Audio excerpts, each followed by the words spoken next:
আসসালামু আলাইকুম ওয়া রাহমাতুল্লাহ। সম্মানিত ভিউয়ার্স, আশা করি ভালো আছেন।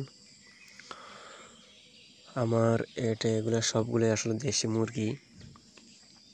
এগুলো আমি 17টা দেশি মুরগি কিনছিলাম, ওইখান থেকে মারা গেছে। তারপর আমার এগুলো ডিম পাড়ছে, ওখান থেকে বাচ্চা ফুটেছি এ পর্যন্ত। তো আমরা নিজেরাও খাইছি মাঝে মধ্যে, আর বিক্রিও করে দিছি। আরও অনেকগুলো মইরাও গেছে। তো এখন 11টা মুরগি আছে। আমারও বিশেষ টাকার প্রয়োজন। তাছাড়া আমার কোয়েল পাখি পালনের খুব ইচ্ছা। আমি এগুলো বিক্রি করে কোয়েল পাখি কিনে আনুম, এবং আমি কিছু ফাউমি মুরগির ডিম ফুটাইছিলাম।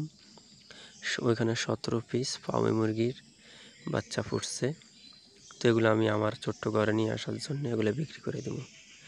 তো আমি এখন বর্তমানে যে বাজার মূল্যটা পাইছি, আসলে আমি বিক্রি করার জন্য আমার ফেসবুক আইডিতে নক দিছিলাম।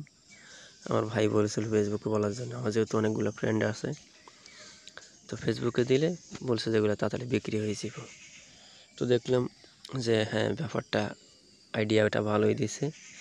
তো আমি ফেসবুকে তারপর ছোট্ট ভিডিও রিলস ভিডিও বানায় ছাইড়া দিছিলাম।